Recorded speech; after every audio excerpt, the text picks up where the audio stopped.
So anyway, that's kind of the Interstate story in terms of their aircraft production.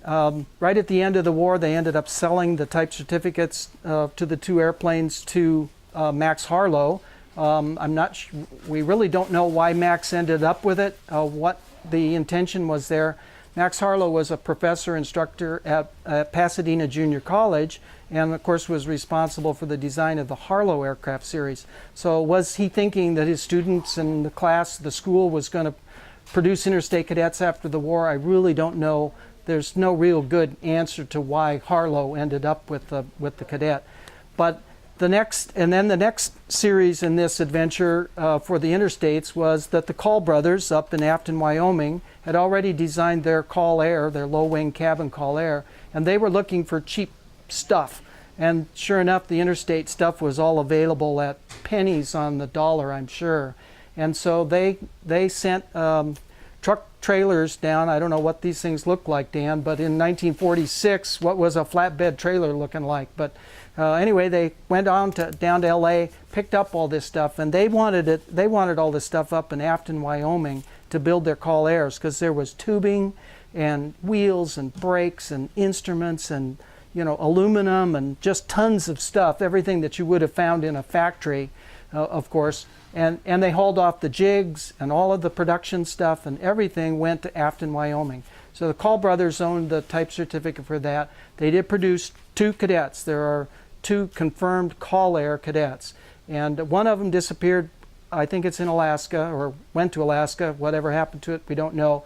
Number two is in Florida, getting restored. Alex Nellen is the owner of that. And it's a C-90 powered Call Air cadet. And the data plate and everything is Call Air.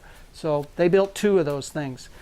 Now, the other little sidebar to all of this is that there was the mystery airplane that Interstate introduced right before the war, but then decided to not go into production with it. The war started, they were busy with other stuff and couldn't finish it up. And that's the S-3 Privateer.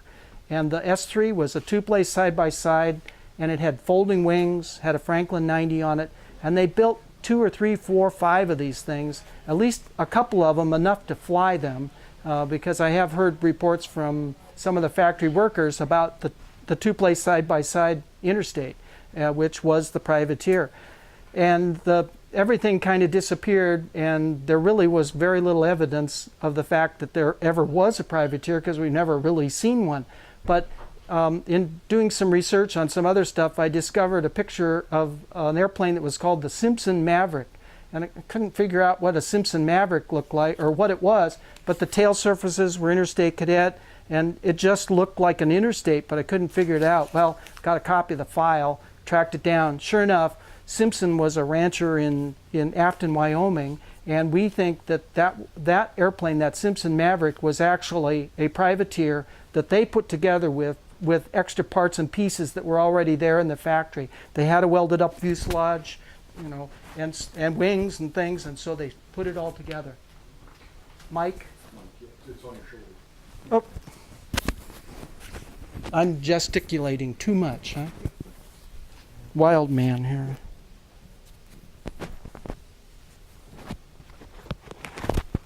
There we go. Is that good? All right. So the Simpson Maverick was really one of these privateers, but it was built by Call Air, and it was always licensed experimentally, so it never, showed up in the registry as anything. Unfortunately, that Simpson Maverick has died and gone, and so there's really almost nothing left of the Privateer. I have two parts off of a Privateer: a set of struts and a rear jury strut bracket. That's it for a S-3 Privateer. But they came out of the Call, all that stuff. So, okay, we got us up to the Call era, and the Call brothers also took the L6, knowing that the Franklin 113 was no good, and they immediately civilianized a couple of L6s and put the windows back straight, got rid of all the military stuff, lightened up the airplane, put a 125 Lycoming on the thing, and they actually called that the Super Cadet. So they were trying to advertise the Call Air Cadet and the Call Air Super Cadet. The Super Cadet was really just an L6 that was civilianized, and there were enough L6s kicking around. You could buy an L6 for nothing. because they only lasted 10, 15 hours, whatever. They weren't a very good airplane with that Franklin engine. The airplane was fine. It was the engine that was the problem. So the Call brothers kind of solved that problem with a 125 Lycoming. And then Bill Deal came along and said, man, that Call Air with that 125 Lycoming, that's a good airplane. I could use that up in Alaska. That's the basis for a good bush plane. So he purchased the whole pile. Everything went to Alaska.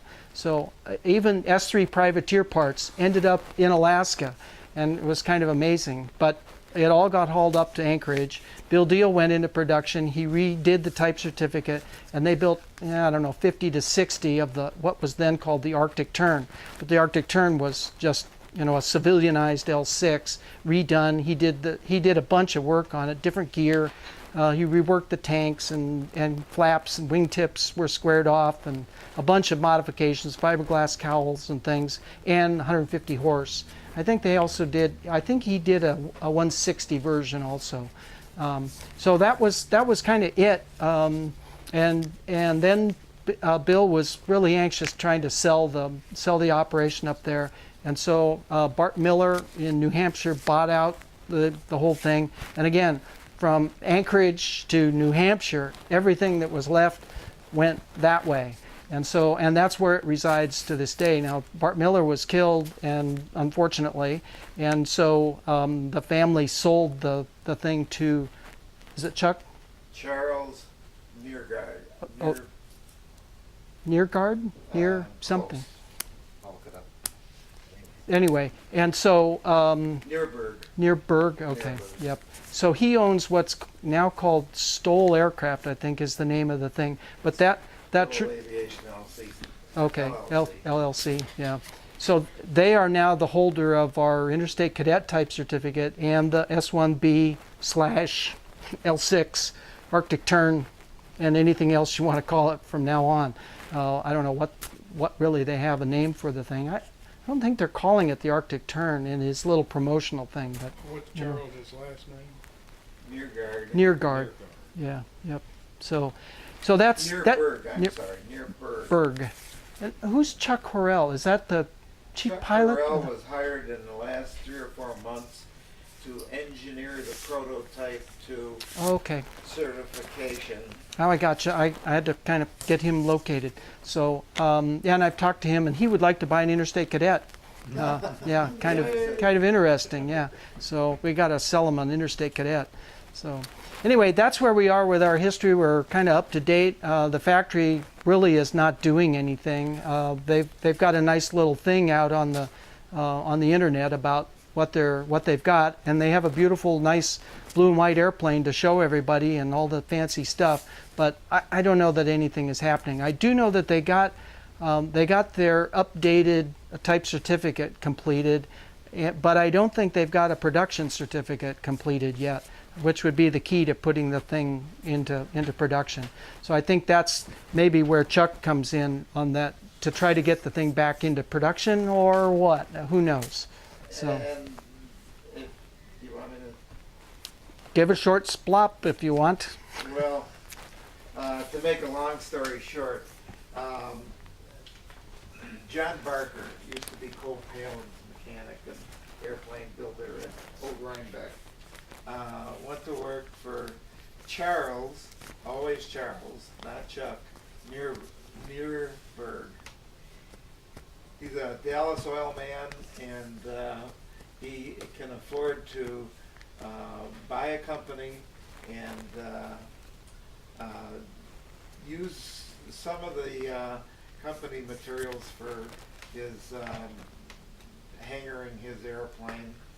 And we've been after him to pay attention to the airplanes rather than the facility. And he's finally starting to show some interest, according to John. He's given John the project of duplicating the ribs. And this is the die in its in its state about 2 years ago. John has been busy restoring a Ferrari for him. And so John told me just before Oshkosh that he is starting to concentrate on finishing this It's the die that manufactures the ribs and perfect the nose part of the rib. And at this point, he is probably going to be hopefully supporting parts. I encourage everybody that wants to give him a thumbs up, to Yeah. give him some encouragement. Even if you don't need new ribs, call up and say, I need new ribs. Yeah. Yep. And one of the encouragements that I gave John was do not do the die just for the L6, which has flaps and does not have any full ribs. I said, do the full rib. Cut them off if you have to, but do the full rib, because that's what the Cadet needs, is the full rib. The Tern has flaps and ailerons, and so there's no full rib on those things. So I think they have done that with this, that it's a full rib. They've got the whole thing. It's a full length, yep. And they're working on the prototype to upgrade the horsepower, of course, and we'll see where that goes. Yep, yeah. And John was hinting that maybe licensing somebody else to build it, or staying at arm's length from Right. it, but doing something Right. along those lines. Yep. Or possibly selling it, Yeah. the type certificate, I don't know. Good.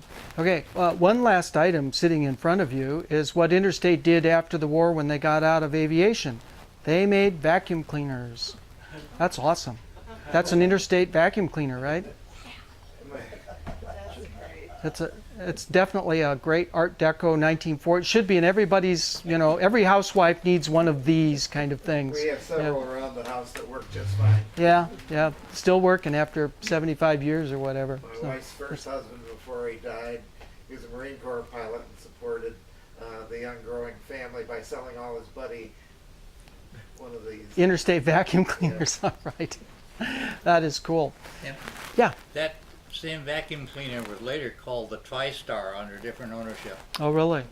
Kept Yeah. going. Yeah, same Yeah. thing. Yeah. Wow. So go to all those yard sales and look for Interstate vacuum cleaners. Designed as Yeah. a compact vacuum cleaner that wouldn't catch things for vacuuming airliners. That was the initial. Yeah, all right. Okay, you got one Just little a shot? quick- Yep. quick note on the Harlow connection. Through the old Interstate Club, some of the original paperwork, somebody wrote in the fact that it was a bankruptcy involvement that Harlow get involved with Interstate. Huh. It was given to him as a settlement Oh. to another. There was a intermittent buyer, and I don't have his name, that owned the Interstate stuff that went back. He had several things going on. Oh. One of them was hooked to Harlow, and when he went bankrupt, all of it fell into a bowl. The court ordered Harlow, here, no cash, but here's Interstate. Okay. He didn't have any interest in it, sold it to court. That's my understanding. Okay, well, that would make a lot of sense as to why he ended up with it, because he was not interested in producing them and putting them out.